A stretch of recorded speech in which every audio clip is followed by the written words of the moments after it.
Imagine you're walking through a quiet forest on your way home. It's just an ordinary day. You're thinking about work, bills, rent, maybe the vacation you've been waiting to take.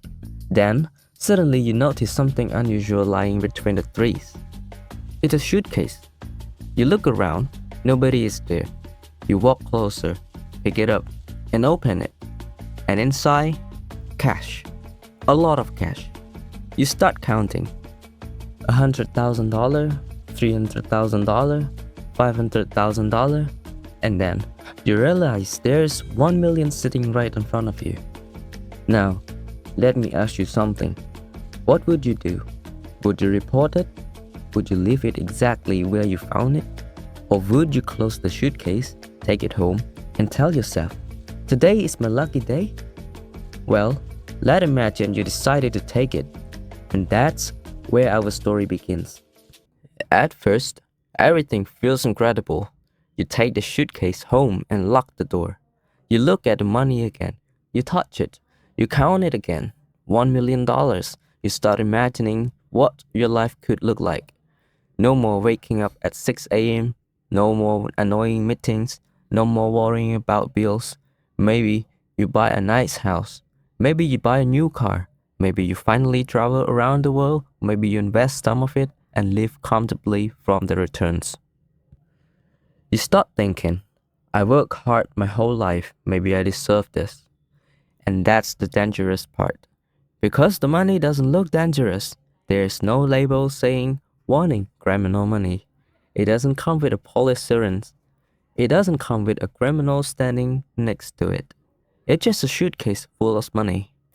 So, you convince yourself, who is going to know? Eventually, you decide to spend some of it. You buy a new car, you renovate your house, you take a vacation, you buy things you wanted for years. But then, you start thinking about the money you haven't spent. You don't want to keep hundreds of $1,000s sitting in your bedroom. That's risky. So you decide to put some of it into a bank account. After all, keeping money in a bank is safer. And maybe you can even earn some interest from it. Sounds like a smart financial decision, right? Not quite, because this is when the story takes a turn. A few days later, you receive a phone call. It's your bank. They have some questions about your recent deposit. So, you tell them it's your money. Then, they ask a very simple question. Where did you get it? You freeze. You weren't expecting this question. You could tell them the truth. But what is the truth? I found a suitcase in a forest containing $1 million. That sounds unbelievable. So, you panic. You tell them it was from my work. But now, the bank asks for supporting documents. Your salary doesn't match the amount. Your income doesn't explain the deposit. The transaction doesn't make sense. And suddenly, the bank starts looking more closely at the money. Because banks doesn't simply look at how much money is moving. They also need to understand whether the transaction makes sense based on the customer normal financial activity.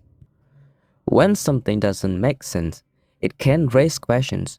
The bank's concern isn't necessarily, this person is criminal.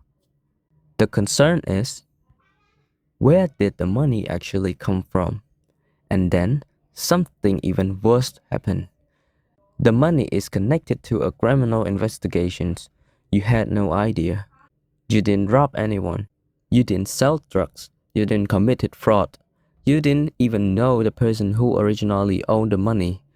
But now, your money is part of an investigation, and the police want to talk to you.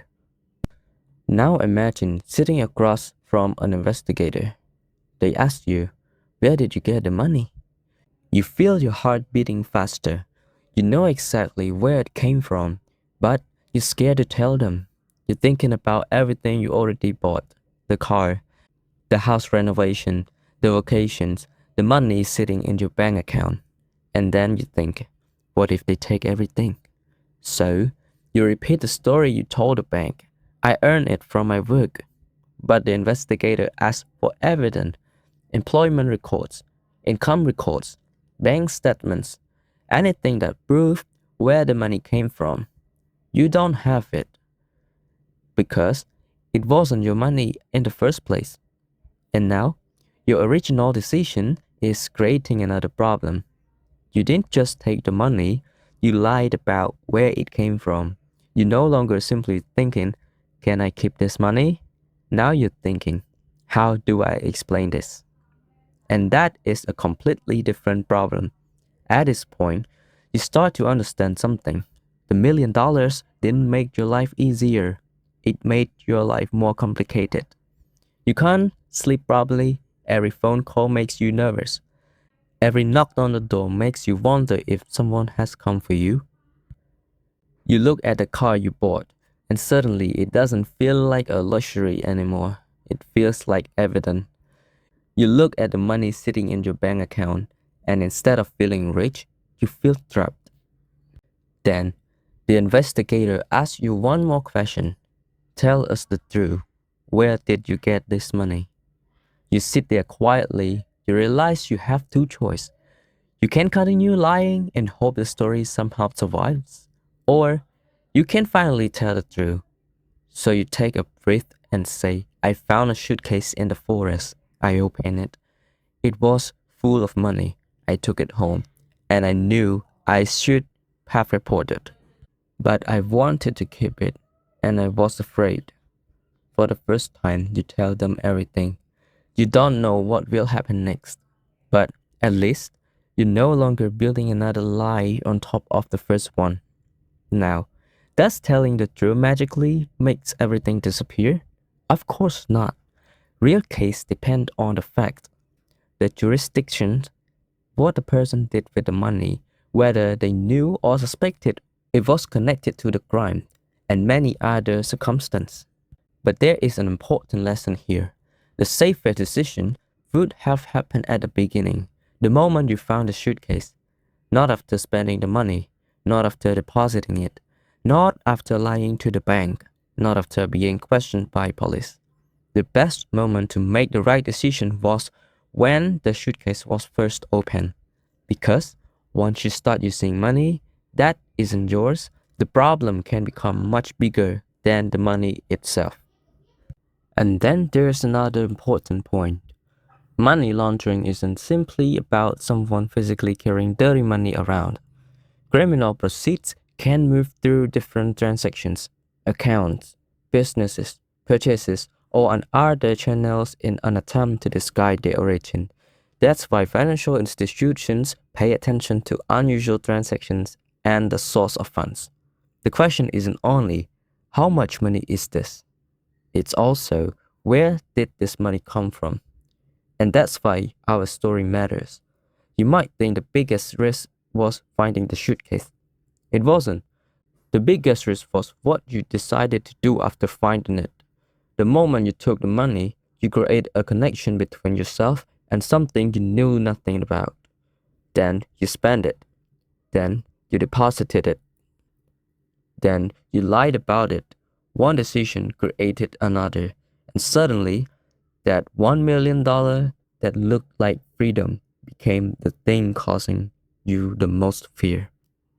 Eventually, you realize something. Maybe losing the $1 million isn't actually losing your life.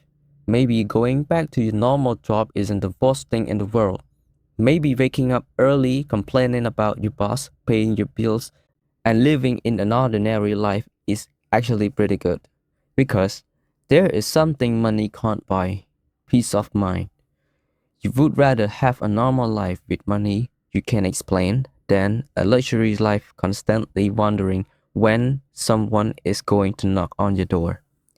And now, imagine the same situation happening again. You're walking through the forest, you found another suitcase. You stop, you look at it, you open it, and inside, another $1 million. This time, you don't touch it. You close the suitcase, you step back, and you report it. Because now you know the question isn't how much I can get. The real question is what comes after it. So let me ask you, you find a suitcase with $1 million in cash.